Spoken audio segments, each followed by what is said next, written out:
Toy Story, A New Mission. Andy was leaving for college, and his toys were heading to the attic. But Sarge and his green army men had a different plan. They climbed up to the windowsill. "What are you doing?" asked Buzz.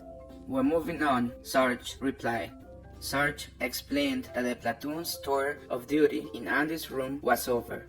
It was time he and his troops took up a new mission.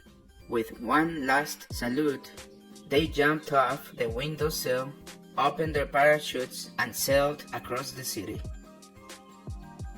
Before long, the three army men landed near a toy store, the perfect place to find a child and a new home. They waited until they saw a boy and his mother walking towards them. "This child is military material," Sarge whispered. "On your marks, gentlemen, go, go, go!"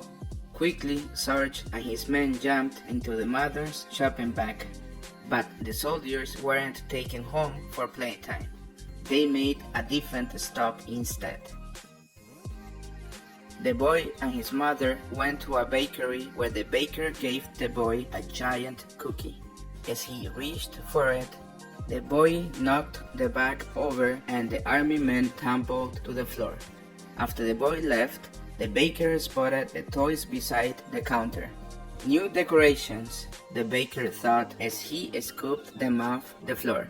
Then he carried them into the kitchen, washed them off, and put them on a cake.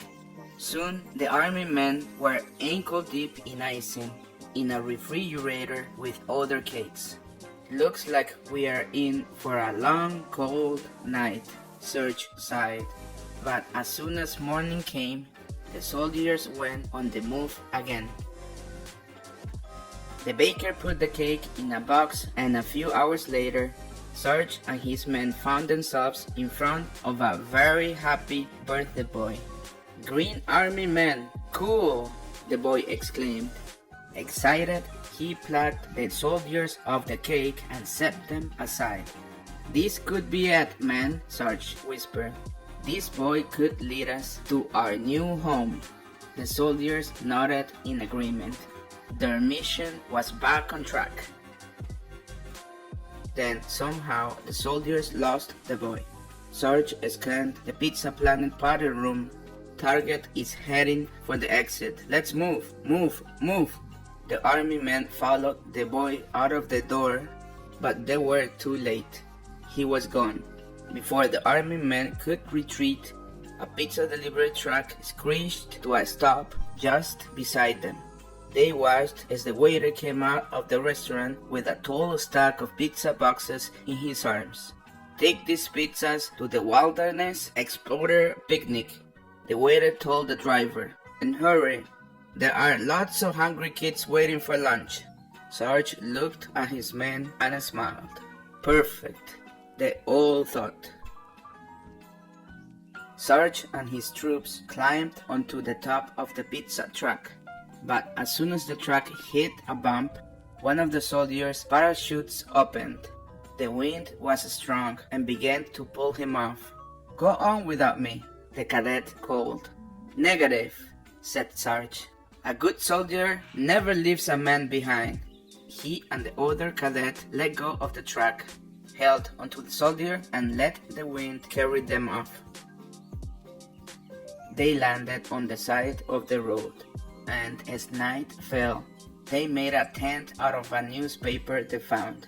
The cadets went to sleep, but Sarge stayed awake wondering when and where they'd find their new home. At last, Sarge fell asleep, but the next morning, he and his men awoke to a loud rumble. Moments later, their tent was lifted into the air and then tossed into a trash can with Sarge still inside. As the two cadets watched from the grass, a garbage man shook the garbage, including Sarge, into the back of the garbage truck. The man set the can back on the sidewalk, then jumped into the driver's seat and drove off. In the back of the truck, Sarge struggled to keep his head above the garbage. Luckily, the cadets came to his rescue just as Sarge began to sink. "Grab my hand, Sarge," cried one cadet as the other held his base. As soon as they could, the troops jumped off the truck and landed on the wall. Maybe leaving Andy's house wasn't such a good idea after all, Sarge thought. But just then, they heard something that made them stop and turn. The soldiers peered over the wall and gasped. They landed right next to a beautiful playground. Could this be their new home? They thought, as they parachuted down for a closer look. A group of toys welcomed the army men with warm smiles and open arms. "Welcome to Sunnyside Daycare," the toys said. "Everything's new and improved now that our old boss, Lotso, is gone." Ken and Barbie gave the troops a tour of the playground and the classrooms. "Isn't it wonderful?" said Barbie. Sarge nodded, and so did his men. It felt exactly like the home they'd been looking for. The next morning, Sarge proudly watched his men experience a full day of play at Sunnyside. Without a doubt, the soldiers were home. Mission accomplished. At last. The